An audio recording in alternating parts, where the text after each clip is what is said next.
قل أطيعوا الله وأطيعوا الرسول فإن تولوا فإنما عليه ما حمل وعليكم ما حملتم وإن تطيعوه تهتدوا وما على الرسول إلا البلاغ المبين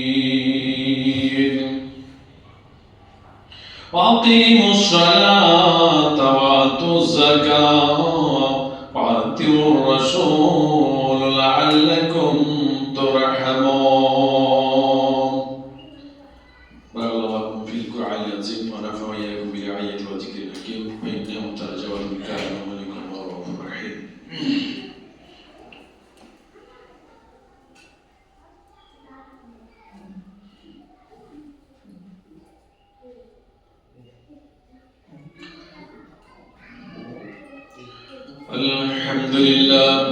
الحمد لله نحمده ونستعينه ونستغفره ونؤمن به ونتوكل عليه ونعوذ بالله من شرور أنفسنا ومن سيئات أعمالنا من يهده الله فلا مضل له ومن يضلله فلا هادي له ونشهد أن لا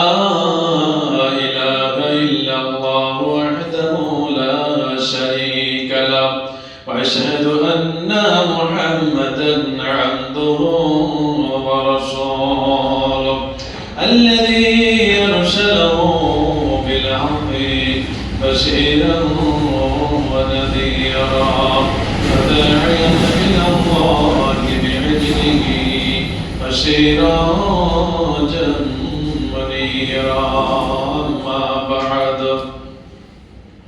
أما بعد فقد قال الله تعالى في كلامه المجيد الفرقان الحميد أعوذ بالله من الشيطان الرجيم بسم الله الرحمن الرحيم إن الله وملائكته يصلون على النبي يا أيها الذين آمنوا صلوا عليه وسلموا تسليما. اللهم صل على محمد وعلى آل محمد كما صليت على إبراهيم وعلى آل إبراهيم إنك حميد مجيد. اللهم بارك على محمد وعلى آل محمد كما باركت على إبراهيم وعلى آل إبراهيم إنك حميد مجيد. উপস্থিত মুসল্লিবৃন্দ, সেই মহান আল্লাহর দরবারে আমরা শুকরিয়া আদায় করি খুতবার শুরুতে যে আল্লাহ তাআলা আমাদেরকে মুসলমানের ঘরে জন্ম নেওয়ার মতো আমাদের তৌফিক দান করেছেন। অনেক বেদিন যারা দিন পায়নি, কাফের মুশরিকের সন্তানেরা ইসলাম ধর্ম সত্য মনে করলেও, ইসলামকে ভালোবাসলেও বিভিন্ন সমস্যায় তারা ইসলামের ছায়ার তলে আসতে তাদের বাধা হয়। ইসলামের ছায়ার তলে আসলে তাদের বংশ, তাদের পরিবার, ধন সম্পদ সব ত্যাগ করে একবারে নিঃস্ব হয়ে আসতে হয় এতিমের মতো। এজন্যই সেগুলি ছেড়ে আসতে তারা কষ্ট পায়। এজন্য অনেকের ভাগ্যে ইসলামটা তাদের ভাগ্যে জুটে না। তো আমরা এই সমস্ত বড় কঠিন পরীক্ষায় না পড়ে আমরা জন্মসূত্রে ইসলামের মতো একটা মূল্যবান জিনিস আমরা পেয়েছি, এটা আমাদের জন্য সৌভাগ্য। তো আল্লাহ তাআলা আমাদেরকে কোনো বিধর্মী কাফের মুশরিকের ঘরে জন্ম না দিয়ে মুসলমানের ঘরে জন্ম দিয়েছেন, এটা আমাদের জন্য বড় আল্লাহর কাছ থেকে সৌভাগ্যের ব্যাপার। তো আমরা সেই মহান সব মিলিয়ে আমরা সেই মহান আল্লাহ দরবারে শুকরিয়া আদায় করি যে আল্লাহ তাআলা আমাদেরকে অগণিত নিয়ামতে ডুবিয়ে রেখেছেন। সে আল্লাহ দরবারে আমরা শুকরিয়া আদায় করি, আলহামদুলিল্লাহ। শত কোটি দরুদ এবং সালাম বর্ষিত হোক সেই রাসূলের উপরে, যে রাসূলের আদর্শকে অনুসরণ করলে, যে রাসূলের আদর্শকে মেনে নিতে পারলে ইহকালও শান্তি, পরকালে মুক্তি রয়েছে। আমরা সেই রাসূলের আমরা উম্মত হতে পেরেছি, এই জন্যই সেই রাসূলকে আমাদের সংক্ষিপ্ত দোয়া এবং দরুদ আমরা সবাই বলি আল্লাহুম্মা আমিন, আল্লাহুম্মা সাল্লি আলাইহি, আল্লাহুম্মা বারিক আলাইহি। আমি আপনাদের সামনে সূরা নূরের দুইটা আয়াত তেলাওয়াত করেছি। এই আয়াতকে সামনে রেখে আমার আজকে খুতবা শুরু। আমার বিষয় সামনে আসবে শিরক এবং বিদআত সম্পর্কে। বিদআত কি জিনিস, বিদআত করলে আমাদের পরিণাম কি হবে, সে বিষয়ে আজকের আলোচনা শুরু করব ইনশাআল্লাহ। আমা তাওফিক ইল্লা বিল্লাহ। তো আল্লাহ সূরা নূরের 56 নম্বর আয়াতে বলছেন, ওয়াকিমুস সালাত, তোমরা কি করো, নামাজকে কায়েম করো, নামাজকে কায়েম করো, ওয়াতুজ যাকাত, এবং তোমরা দান খায়রাত করো, যাকাত দাও। তারপরে বলা হচ্ছে কি, আতিউর রাসূল, তোমরা রাসূলকে অনুসরণ করো। তোমরা মুহাম্মদ সাল্লাল্লাহু আলাইহি সাল্লামকে কি করো, তোমরা অনুসরণ করো। যদি তোমরা নামাজ কায়েম করতে পারো এবং রাসূলের মতো করে নামাজ কায়েম করতে পারো, এবং তোমরা যদি যাকাত দিতে পারো, আর তোমরা যদি রাসূলকে অনুসরণ সর্ব জায়গাতেই যদি রাসূলকে সেট করতে পারো, তাহলে আল্লাহ বলছেন লাআল্লাকুম তুরহামুন, তবে সম্ভবত তোমরা আল্লাহ তোমাদের রবের পক্ষ থেকে তোমরা রহমতে ডুবে থাকবে, রহমত লাভ করবে। তাহলে এখানে লাআল্লাকুম শব্দটি শর্ত জুড়ে দিয়েছে, যদি তোমরা নামাজ, যাকাত এবং রাসূলকে পুরোপুরি অনুসরণ করতে পারলে তোমাদের প্রতি রহম হবে, তাছাড়া নয়। আমরা যদি কোনো আলেমকে অনুসরণ করে নামাজ, যাকাত, ইবাদত বন্দি করি, আমরা যদি দুনিয়ার কোনো মাযহাবকে, কোনো দলকে অনুসরণ করে যদি আমরা চলি, তাহলে আমরা আল্লাহর রহমত থেকে বঞ্চিত হব। এখানে আল্লাহ কোন শব্দটি জুড়ে দিয়ে আল্লাহ বলে দিয়েছেন, যদি তোমরা এগুলি পুরোপুরি পালন করতে পারো, তাহলে তোমাদের উপরে রহম করা হবে, রহমত নাজিল করা হবে।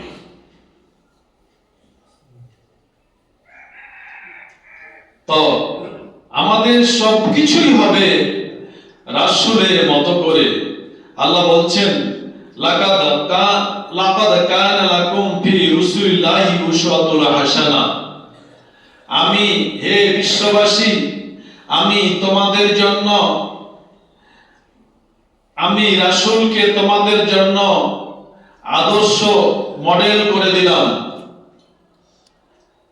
কারণ রাসূলের আদর্শ সবচাইতে উত্তম, সবচাইতে দামি। অতএব রাসূল ছাড়া, মুহাম্মদ সাল্লাল্লাহু আলাইহি ওয়াসাল্লাম ছাড়া আর কারো কোনো জিনিস অনুসরণ, অনুকরণ করা চলবে না।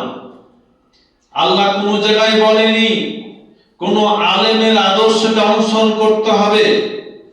হাদিসে কোনো জায়গায় বলা হয়নি কোনো দলকে অনুসরণ করতে হবে। কোনো জায়গায় বলা হয়নি যে তোমরা কোনো মাযহাবকে অনুসরণ করবে। একমাত্র অনুসরণ করবে, একমাত্র অনুকরণ করবে রাসূল সাল্লাল্লাহু আলাইহি ওয়াসাল্লামকে। কেন? লাকাদ কানা লাকুম ফি রাসূলিল্লাহি উসওয়াতুন হাসানা। পৃথিবীর মধ্যে সবচাইতে উত্তম সবচাইতে দামি আদর্শ ব্যবহার চলাফেরা সব কিছুই উত্তম হচ্ছে রাসূলকে উত্তম আদর্শ দিয়ে আমি পৃথিবীতে পাঠিয়েছি। অতএব তোমরা যদি রাসূল আদর্শকে অনুকরণ করতে পারো তাহলে তোমাদের ইহকাল এবং পরকাল তোমাদের ধন্য হয়ে যাবে। কিন্তু আজকে আমরা একবার মুখ দিয়ে বলি না যে সব কিছু বাদ দেন, আমাদের রাসূল আদর্শ বলেন কি বলছে, রাসূলের কথা বলেন, কোন আলেমের কথা, কোন আলেমকে মডেল হিসাবে গ্রহণ করা যাবে না। কিন্তু আজকে আমরা ছুটেছি বিভিন্ন আলেমের পিছনে, কে বলছে অমুক তো এই কথা বলছে, অমুক আলেম তো এই কাজটা করছে, আপনি করবেন না কেন? একবার বলে না যে রাসূল কি করে গেছেন, রাসূলের আদর্শটা কি ছিল? রাসূলের আদর্শ ছাড়া মুক্তি নাই। একমাত্র মুক্তি আছে রাসূলের আদর্শের মধ্যে, রাসূলের অনুসরণের মধ্যে, রাসূলের অনুকরণের মধ্যে। আমাদের সর্বক্ষেত্রে আমাদের বিচার সালিস, বিয়া শাদী, নামাজ, রোজা, দোয়া, ইবাদত, বন্দেগী সর্বক্ষেত্রেই আমাদের রাসূলের আদর্শকে সেট করতে হবে। পিছনে গাতে দেন, পিছনে গাতে দেন।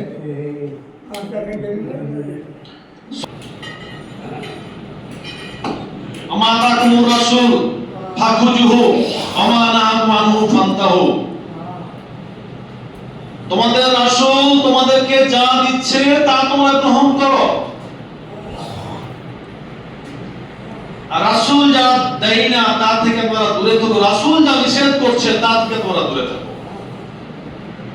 তাহলে এখান থেকে বোঝা গেল আমরা রাসূলের বাইরে আমরা একটিও কাজ আমরা করতে পারবো না। আল্লাহ রাসূল বিদায় হজের ভাষণে বললেন, আল ইয়াওমা আকমালতু লাকুম দীনুকুম ওয়া আতমামতু আলাইকুম ওয়া নি'মাতি রাজিতু লাকুম ইসলামী দীনা। এই যে আজকে আমার দিন প্রচারের বয়স 23 বছর হয়ে গেল, এটাই আমার শেষ বিদায় হজ।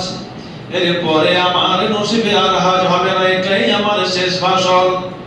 আজকে সবাই আরাফার ময়দানে উপস্থিত হয়েছ, সবাইকে নিয়ে আমি হজ করছি, এটাই আমার শেষ হজ আর এটাই আমার শেষ ভাষণ। অতএব আমি যে কথাগুলি বলছি তোমরা যারা উপস্থিত আছো, যারা উপস্থিত হতে পারেনি, তোমরা তাদের কাছে আমার কথাগুলি পৌঁছাই দিও।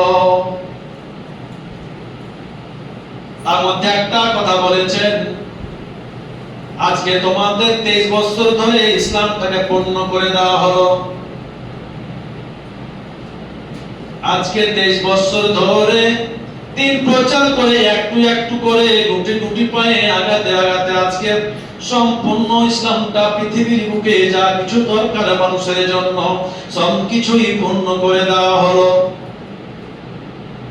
তাহলে ইসলামের ব্যাপারে কোন জিনিস আর বাকি রাখলাম না, সব আজকে পূর্ণ।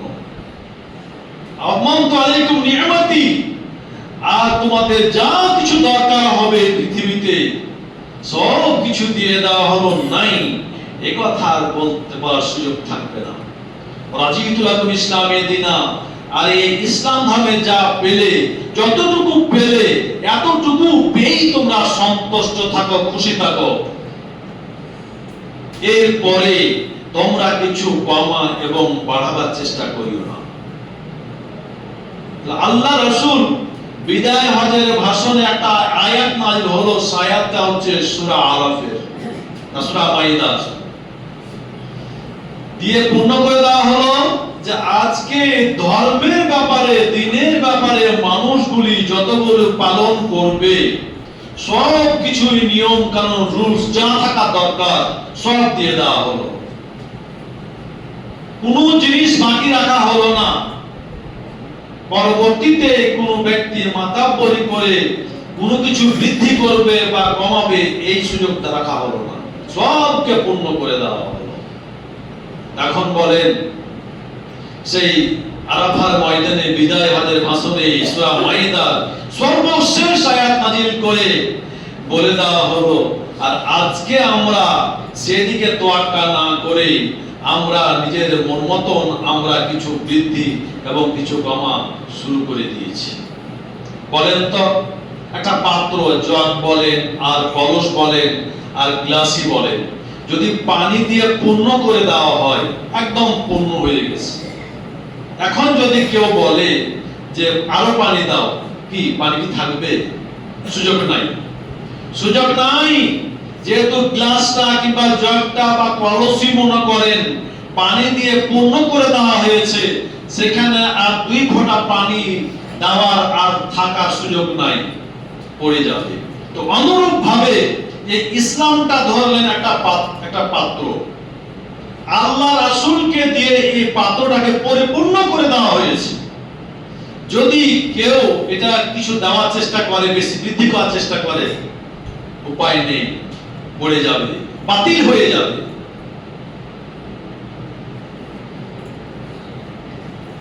মান আমিলা আমালান লাইসা আলাইহি ফাহুয়া রাদ্দুন। আমি যে আমল করে চলে গেলাম, এই আমলটি গ্রহণ করো, আর যে আমলটা আমি করলাম না যদি কেউ করে, এটা বাতিল হয়ে যাবে, এটা বাতিল হয়ে যাবে। এক বিন্দু নেকি হবে না, উপকার হবে না। তো একটা পূর্ণ পাতিলে যেমন 2 বিন্দু 3 বিন্দু পানি দেওয়া বা ফোঁটা পানি দেওয়া সুযোগ নাই, পড়ে যাবে। অনুরূপ ভাবে রাসূল যা করেনি যদি কেউ করে, তাহলে সেটা কি হবে? বাতিল হয়ে যাবে।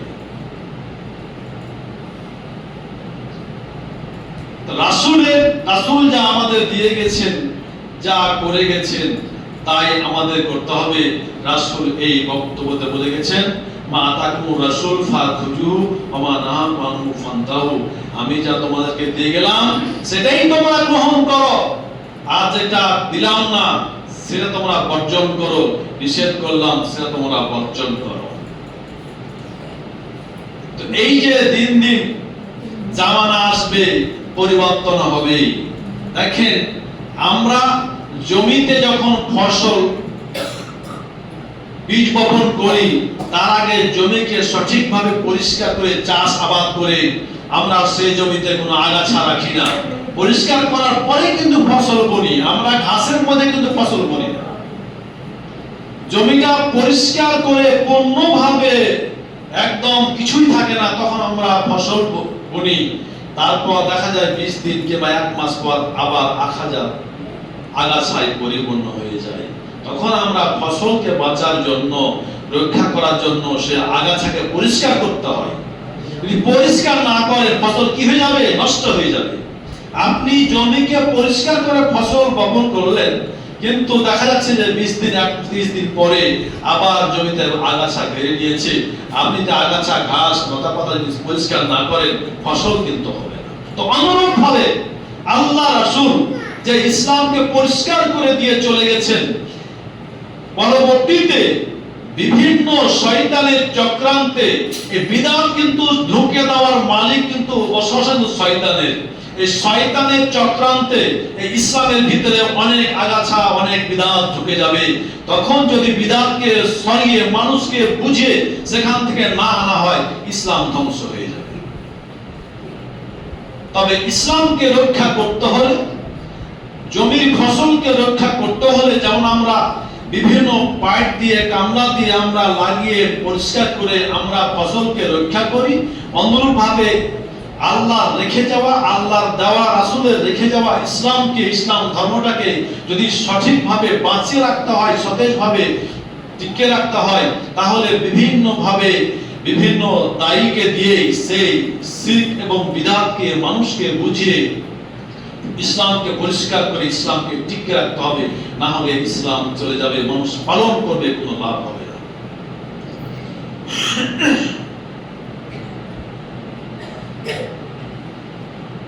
দেখেন, আল্লাহ রাসূল বললেন, আল্লাহ রাসূলের মাধ্যমে বলে দিলেন যে সুদ খাওয়া হারাম, ঘুষ খাওয়া হারাম, শিরক বড় জুলুম, বিদআত কুল্লু বিদআতি জালালা কুল্লু জালাতি ফিন্নার, বিদআত করলে মানুষ জাহান্নামে যাবে। এগুলি বলার পরেও মেলা মানুষ, অনেক মানুষ আছে হুজ্জতি করে কাজ করে। কি বলছে দেখি টিভির পর্দায় আলেমেরা এইভাবে বলছে, তাহলে এই বলছে, সেই বলছে। মেলা কিছু, তাহলে সুদ অসুবিধা দিকে তো মুনাফা এই মুদারাবা মেলা কিছু যাও বলা বলি করছে, কি আছে এমন যে হুজ্জতি করে। এখন এই যে তোয়াক্কা না করে নিজে বড় মানুষই করে যদি না মানা হয়, কোরআন এবং হাদিসকে তোয়াক্কা না করা হয়, কি অবস্থা। এটা ভালো জিনিস। যদি রাসূলকে আল্লাহকে তোয়াক্কা না করে তার পরিণাম কি হবে দেখে নেন। আল্লাহ রাসূলের বাড়িতে দাওয়াত, সাহাবীরা দাওয়াতে অংশগ্রহণ করেছে, তার সাথে পাড়া প্রতিবেশীর একজন সেই দাওয়াতে অংশগ্রহণ করেছে। এরপরে যে ওই প্রতিবেশী লোকটা বাম হাতে খাচ্ছে, আল্লাহ রাসূল বললেন বাম হাতে খেও না, ডান হাতে খাও। বাম হাত নোংরা কাজের জন্য, বাম হাতে খাদ্য খাওয়াটা শয়তানের খাওয়া, শয়তানের কাজ। অতএব তুমি মুসলমান, তুমি ডান হাতে খাও, বাম হাতে খাওয়া তোমার ঠিক হবে না। ওই ব্যক্তি বলল যে আমি ডান হাতে খেতে পারবো না, আমি বাম হাতেই খাবো। দেখেন আল্লাহ রাসূল বললেন যে বাম হাতে খেও না, বাম হাতে খাওয়া যে শয়তানের কাজ, তুমি ডান হাতে খাও। ওই ব্যক্তি বলল না, আমি বাম হাতে খাবো। রাসূলের কথা অমান্য করলো, রাসূলের কথা অমান্য করলো, আমি ডান হাতে খেতে পারবো না, বাম হাতেই খাবো। ওই খানা শেষ খানা, সে মন পর্যন্ত আর ডান হাতে খাওয়া তার নসিবে জুটেনি, ওই বাম হাতে খেয়েছে। তো রাসূলের একটা কথা অমান্য করার কারণে দেখেন ওই ব্যক্তির অবস্থা কি হলো, হুজ্জতি করার কারণে কি অবস্থা হলো দেখলেন।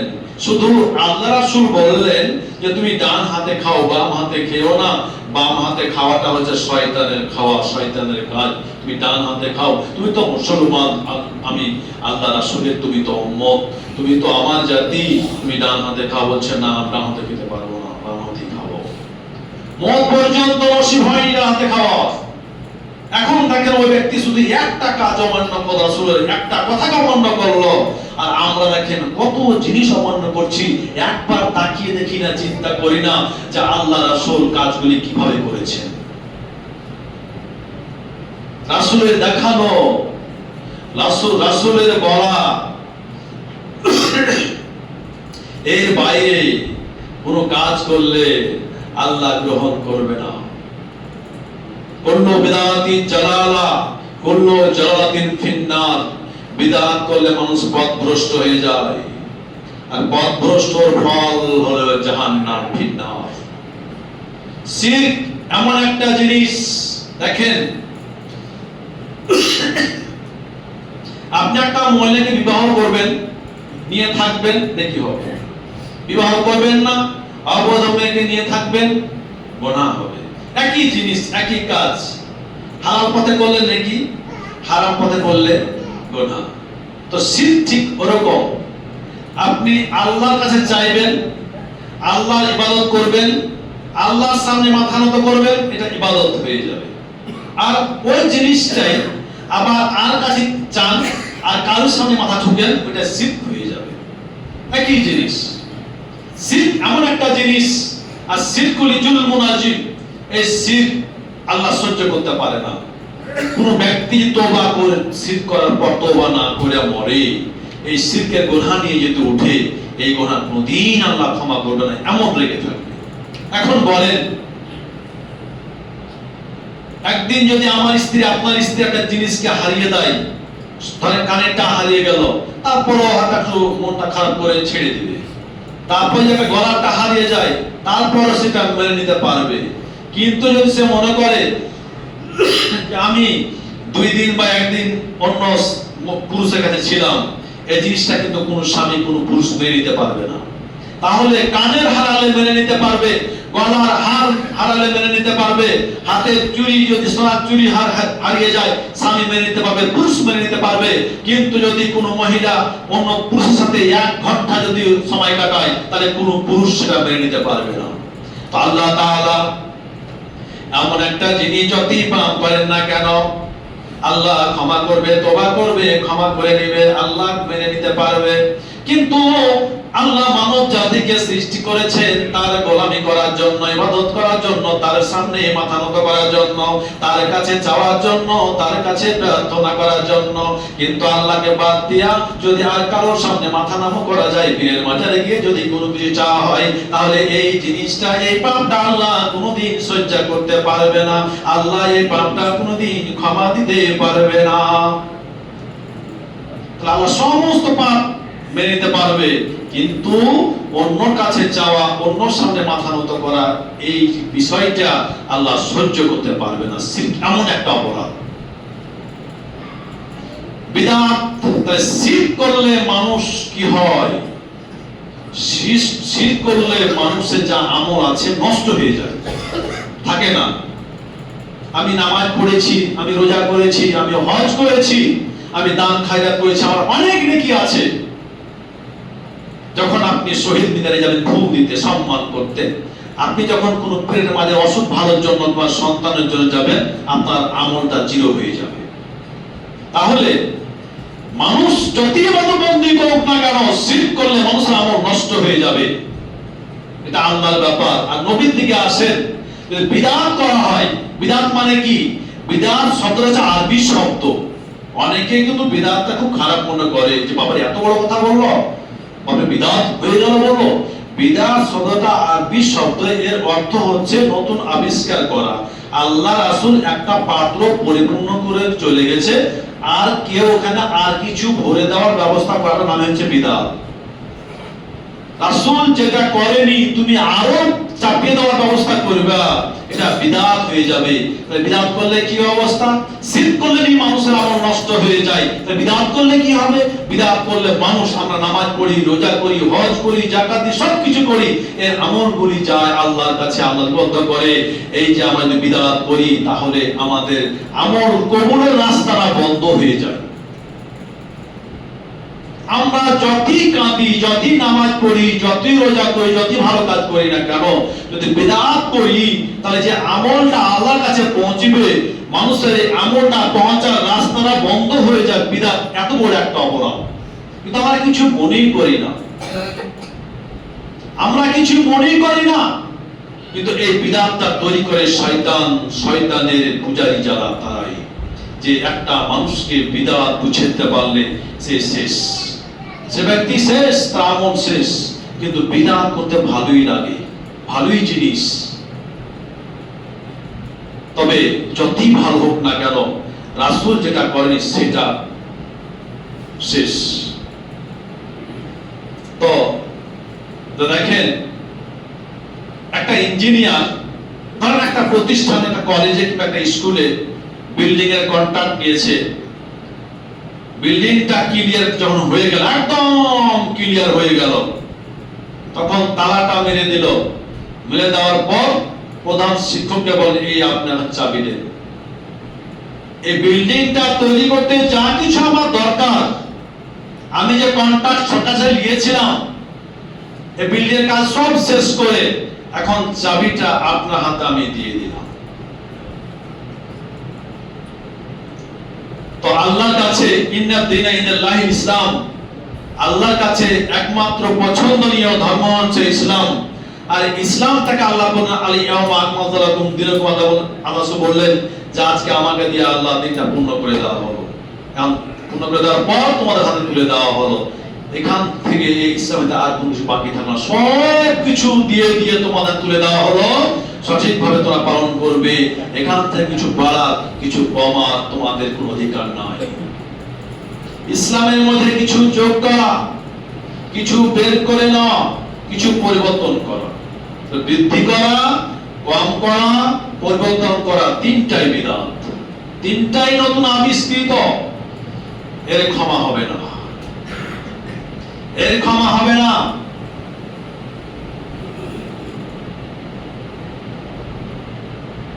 আব্দুল্লাহ ইবনে জাবির ইবনে আব্দুল্লাহ রাদিয়াল্লাহু তাআলা বলছেন, মুসনাদ আহমদের হাদিস, গ্রামের এক ব্যক্তি সফরে গেছে,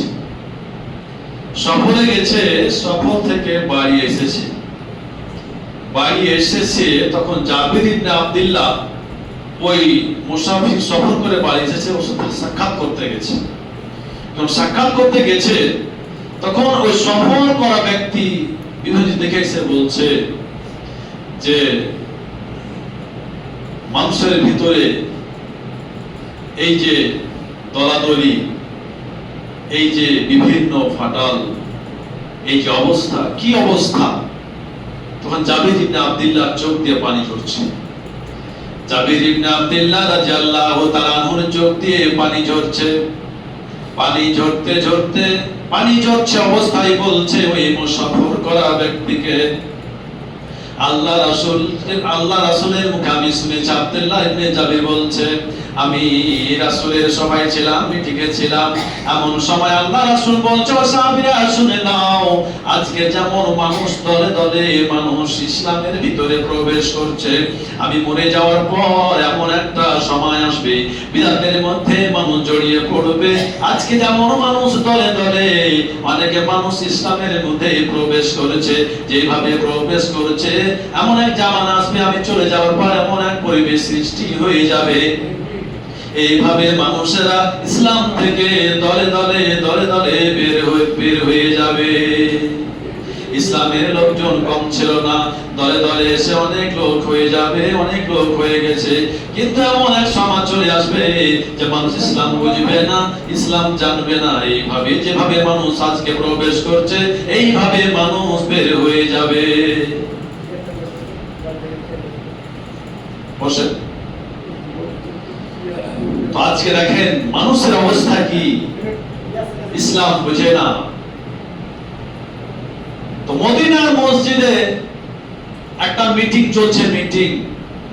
তো 4 জন অতিথি, 1 জন সভাপতি। 4 জন অতিথি হচ্ছে আবু বকর, উমর, উসমান, আলী।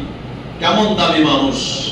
আল্লাহ রাসূল বললেন, আবু বকর এমন দামি, কত দামি তোমরা শুনে নাও। আবু বকর রাদিয়াল্লাহু তাআলা আনহু একটি রাত্রি যে ইবাদত করেছিলেন, একটি রাত্রির ইবাদতে যে নেকি পেয়েছিল, আল্লাহ খুশি হয়ে যে নেকিটা আবু বকরকে দিয়েছিলেন, ওই আবু বকরের নেকি যদি এক পাল্লায় দেওয়া হয়, আর সারা পৃথিবীর মানুষের যতগুলো নেকি আছে সমস্ত মুসলমানের নেকিগুলি যদি এক পাল্লায় দেওয়া হয়, তবে আবু বকরের একটি রাত্রি আমল ভারী হয়ে যাবে।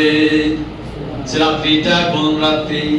আবু বকর রাদিয়াল্লাহু তাআলা ঝুঁকি নিয়ে ওই যে গাড়ে হীরায় আল্লাহর রাসূলের সঙ্গী হয়েছিলেন, রাসূলকে যে বাঁচিলেন, সে রাত্রিটি এমন নেকি পেয়েছিলেন যে ওই নেকি, শুধু একটি রাত্রির নেকি যদি আবু বকর এক পাল্লায় দেওয়া হয়, সারা পৃথিবীর যদি মানুষের নেকি এক পাল্লায় দেওয়া হয়, আবু বকরের নেকি ভারী হয়ে যাবে। উমর রাদিয়াল্লাহু তাআলা আনহুর ব্যাপারে বলেছেন, আল্লাহ রাসূল, আমি চলে যাওয়ার পরে যদি নবীর ধারা থাকতো আর নবীর একজন আসতো, আমার পরেই ওমর নবী হয়ে যেতেন। কত দামি মানুষ। তারপর উসমান, আলী রাদিয়াল্লাহু তাআলা আনহু রাসূলের দুইটি কন্যা দিয়েছিলেন, জিন্নুরাইন, 2টা নুরাইন। একটা মেয়ে দিয়েছিলেন, মারা গেছিল, দ্বিতীয় আবার মেয়ে দিয়েছিলেন, উসমান গানি। তারপরে আলী, যে আলীকে আল্লাহ রাসূল আসাদুল্লাহ উপাধি দিয়েছিলেন, আল্লাহর বাগ। এই 4 জন দামি মানুষ অতিথি ছিলেন। আর সবচাইতে দামি সকল নবীদের নবী, সকল নবীদের ইমাম, সারা পৃথিবীর ইমাম, 18,000 মাখলুকাতের, সমস্ত মাখলুকাতের নবী, সেই নবী ছিলেন সভাপতি। বিচারে একটা মজলিসে বসে গেছেন, কি বিষয় নিয়ে বসেছেন? কোনো বিষয় ছিল না। আমরা যদি কোনো মিটিং এ বসে একটা বিষয় থাকে যে আজকে এই বিষয় নিয়ে আজকে বসলাম, সেদিন কোনো বিষয় ছিল না। মসজিদে নববীতে বসে আছেন, সে মিটিংটা কোনো আমেরিকার কোনো শহরে নয়, লন্ডনের কোনো শহরে নয়, ভারতের কোনো মুম্বাই কলকাতা শহরে নয়, একটা দামি জায়গা মসজিদ নববী জান্নাতুল বাকিতে। সেই মসজিদে মিটিং চলছে 5 জন মিলিয়ে। এমন সময় জিবরাইল আল্লাহ বলছেন, ও জিবরাইল, তুমি শোনো, এখানে এসো, আজকে আমার সবচাইতে বড় মিটিং, 5 জন দামি মানুষ, সবচাইতে পৃথিবীর মধ্যে দামি জায়গা জান্নাতুল বাকি মসজিদে নববীতে বসেছেন। তুমি যাও। কি কারণে বসেছে? আল্লাহ রাসূল বললেন যে শুরু থেকে মত পর্যন্ত কে সবচাইতে তিনটি জিনিস ভালোবাসে, তিনটি জিনিস আগে আগে বলবে। ওমর তিনটা জিনিস কি ভালোবাসে, আবু বকর তিনটা জিনিস খুব ভালোবাসে, উসমান তিনটা জিনিস কি ভালোবাসে, আলী তিনটা জিনিস কি ভালোবাসে, আল্লাহ রাসূল তিনটা জিনিস কি ভালোবাসে। তারা তিনটা তিনটা করে মজলিসে ব্যক্ত করবে।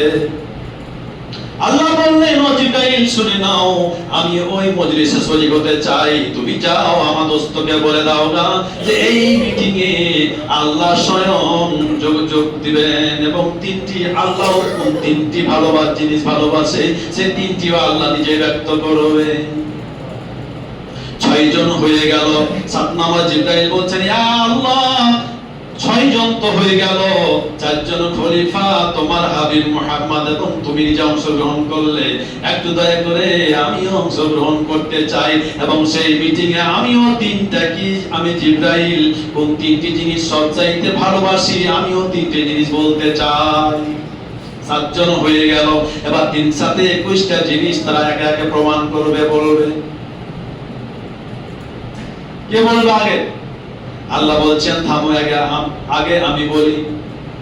আল্লাহ বলেন, শুনে নাও আমি তিনটা জিনিস কি ভালোবাসি, শুনে নাও। 1 নম্বর হচ্ছে আমি ভালোবাসি যা আমার পৃথিবীর গোলামের আমি অন্যদেরকে আমি নিজ হাতে তৈরি করেছি, নিজ জ্ঞান দিয়ে তাদের জ্ঞান দিয়েছি। আমি সবচাইতে 1 নম্বরে ভালোবাসি যে আমার বান্দারা আমার সামনে সিজদা করবে, আমার গোলামি করবে, আমাকে ছাড়া কাউকে সিজদা করবে না, আমি ছাড়া কাউরি গোলামি করবে না। এই জিনিসটা আমি সবচাইতে ভালোবাসি। 2 নম্বরে ভালোবাসি যে পৃথিবীর যত মানুষ আছে সমস্ত মানুষরা শুধু আল্লাহু আকবার বলবে, আমাকে সবচাইতে বড় হিসাবে ঘোষণা করবে, আমাকে বড় হিসাবে মানবে। এটা আমি 2 নম্বরে ভালোবাসি। 3 নম্বরে ভালোবাসি গভীর রাত্রিতে উঠে রাত 12টার পরে আমি সব সময় ফেরেশতাদের নিয়ে ব্যস্ত থাকি, আর রাত 12টার পরে রাত 2টা 3টার সময় যদি কোনো গোলাম আমার কাছে হাত তুলে কাঁদে, 2 রাকাত 4 রাকাত কিংবা তাহাজ্জুদের নামাজ পড়ে যদি কোনো বান্দা হাত তুলে কাঁদে, আমি ওইটা সবচাইতে পছন্দ করে আমি ভালোবাসি। ওই এমন ভালোবাসি যা চাই আমি 100% আমি সেটা দিয়ে দিই। আর আল্লাহর কাছে নিশ্চিত 100% নিতে হবে। এখান থেকে বুঝতে পারলাম যে গভীর রাতে উঠতে হবে, গভীর রাতে উঠা অভ্যাস করতে হবে। কারণ বলেন তো আল্লাহর কাছে কোনো কিছু জিনিস চাওয়ার জন্য আমরা কয়টা মানুষ ধর্ণা দিই? 8 দিন অন্তর উঠেন, মাসে 1 বার উঠেন, সপ্তাহে 2 বার উঠেন, কাঁদেন, 100% কবুল হবে। আল্লাহ নিজেই বললেন আমি 3টা জিনিস ভালোবাসি। 3 নম্বর যেটা আমি ভালোবাসি সেটা হচ্ছে আমার গোলামেরা রাত্রি 12টার পরে 2টা 3টার পরে যারা তাহাজ্জুদ পড়ে তো পড়ে, না পড়লে কমপক্ষে 2-4 রাকাত নামাজ পড়ে যেন আমার কাছে হাত তুলে কাঁদবে। ওটা আমি এমন ভালোবাসি, আমার কাছে এমন পছন্দ, আমি ওই হাতখানা আমি ঘুরিয়ে দিই না, আমি 100% কবুল করি। 100% কবুল হবে, হয় তাড়াতাড়ি কবুল হবে আর না হয় দেরিতে, না হয় কিয়ামতের ময়দানে। যদি কেউ মনে করেন যে আমি তো এই জিনিসটা চেয়ে পেলাম না, তাহলে চেয়ে পেলাম না মানে পেলে আপনার ক্ষতি হতো, এই জন্য আল্লাহ দেয়নি, ওই জিনিসটা আবার বড় করে দিবে। তো যাও, এর পরবর্তী আলোচনা এর পরবর্তী জুমা আবার শুরু হবে। আমা তাওফিকি ইল্লা বিল্লাহ, ইনশাআল্লাহ।